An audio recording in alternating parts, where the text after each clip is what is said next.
أعوذ بالله من الشيطان. بسم الله الرحمن الرحيم. Assalamualaikum warahmatullahi wabarakatuh. Bismillahirrahmanirrahim. Alhamdulillahirabbil alamin. Allahumma salli ala sayyidina Muhammadin nursyad illallah sirri wa sirri fi sirri la Allahu asma wal sifati. Asyhadu an la ilaha illallah wa asyhadu anna Muhammadar Rasulullah. Allahumma la ilaha illa antal awalu wal akhiru wa antal batinu wasahiru. Saudara-saudara yang saya cintai dan yang saya sayangi dimanapun berada, semoga kita semua senantiasa dalam bimbingan Allah Subhanahu wa Ta'ala, diberikan rahmat, kesehatan jasmani dan rohani, serta rahmat ilmu, yaitu ilmu-ilmu yang bermanfaat dunia dan akhirat, dan diberikan rahmat kesejahteraan dunia dan akhirat. Amin ya rabbal alamin. Saudara-saudara, jumpa lagi dengan saya Samsuddin Al-Hafiz di channel Ma'rifat Tasawuf. Pada kesempatan ini, insya Allah kita akan membahas kembali tentang Tuhan tidak pernah menciptakan sesuatu. Saya pertegas bahwa sebenar-benarnya Tuhan itu tidak pernah menciptakan sesuatu. Kalau Tuhan menciptakan sesuatu, maka Tuhan itu pernah tidak punya sesuatu. Sekali lagi, Tuhan itu tidak pernah menciptakan sesuatu, sebab Tuhan itu maha ada. Subhanallah. Saya akan membahas di sini secara rinci agar kita tidak gagal paham. Saudara, kalau kita kaji dalam ilmu tauhid, la ilaha illallah. La ilaha illallah makna secara hakikat adalah tidak ada yang ada kecuali Allah Subhanahu wa Ta'ala. Tidak ada yang ada kecuali Allah.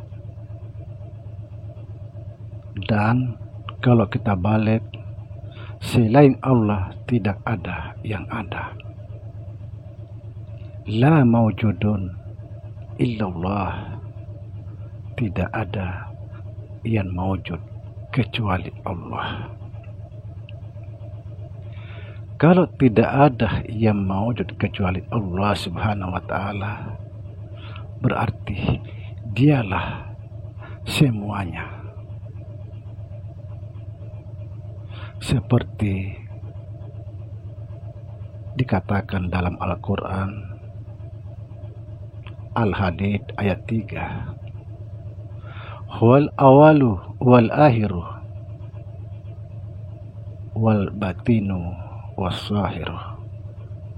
Artinya, dia yang awal, dia yang akhir, dia yang batin, dia juga yang zahir. berarti dialah semuanya. Tidak ada yang ada kecuali Allah Subhanahu wa ta'ala. Kalau dia yang awal, dia yang akhir, dan dia juga yang batin, dia juga yang zahir, maka tidak ada yang ada selain dia.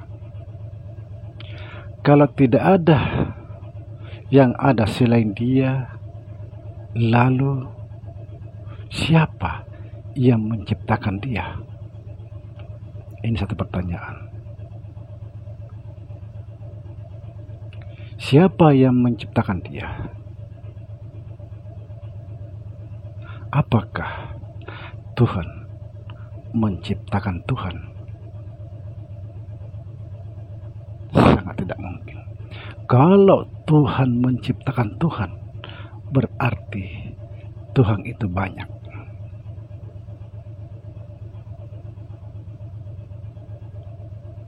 Dan insya Allah kita akan bahas lebih lanjut. Perhatikan baik-baik saudara. Kita akan membahas kembali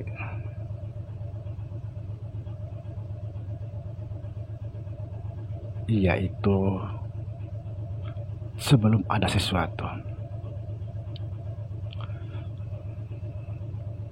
Saudara, ketika Tuhan itu masih sendirinya, belum ada sesuatu apapun, belum ada ruang dan waktu, belum ada surga dan neraka, belum ada langit dan bumi.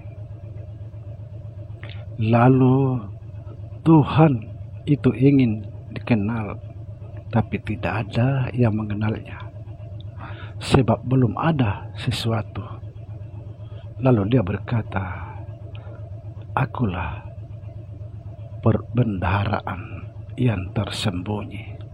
Subhanallah.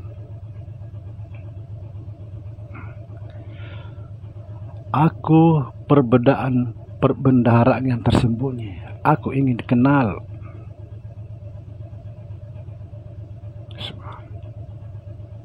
Lalu karena dia ingin dikenal, dalam bahasa syariat, dia menciptakan makhluk dari dirinya sendiri untuk mengenal dirinya sendiri. Jadi kata-kata yang menciptakan itu adalah kata dalam syariat. Dikatakan Tuhan menciptakan makhluk itu adalah bahasa syariat.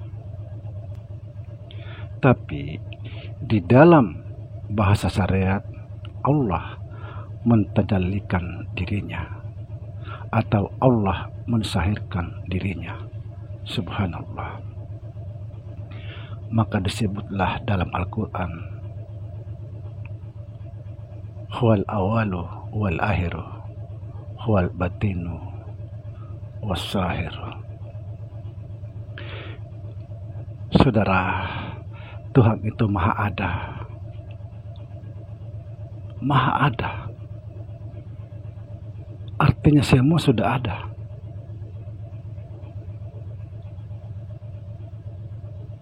Dia yang awal, dia yang akhir,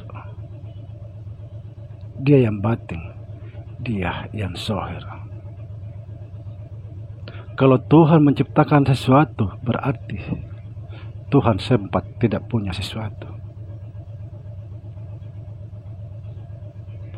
Mari kita sama-sama mencari hakikat kebenaran.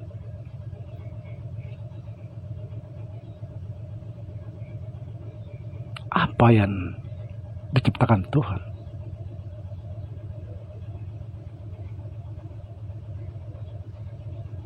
Karena dia maha ada.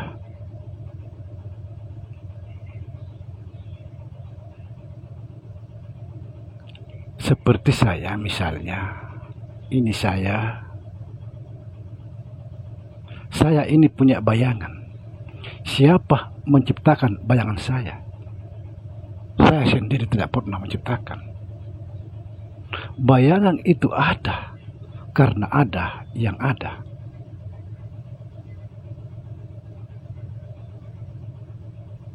Kalau Tuhan menciptakan Tuhan, itu mustahil. Maka timbul pertanyaan, kalau Tuhan menciptakan Tuhan, berarti Tuhan itu banyak. Seumpama matahari,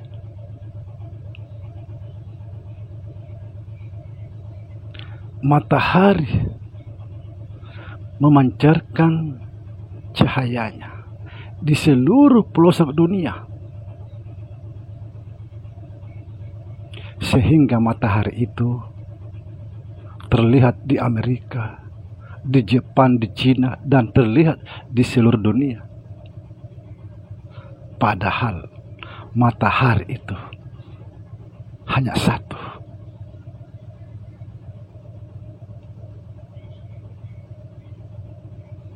Sekali lagi saudara, mari kita betul-betul mencari kebenaran yang hakiki. Kita tidak akan pernah memahami hal ini kalau kita tidak tahu siapa Tuhan sebenarnya. Tidak akan pernah bisa memahami ini. Jadi kita tidak perlu bertanya di mana Tuhan, di atas, di bawah, atau di luar, di dalam. Tidak perlu, tidak penting. Yang penting siapa Tuhan sebenarnya, agar kita tidak salah menyembah. Demikian saudara, semoga bermanfaat. Assalamualaikum warahmatullahi wabarakatuh.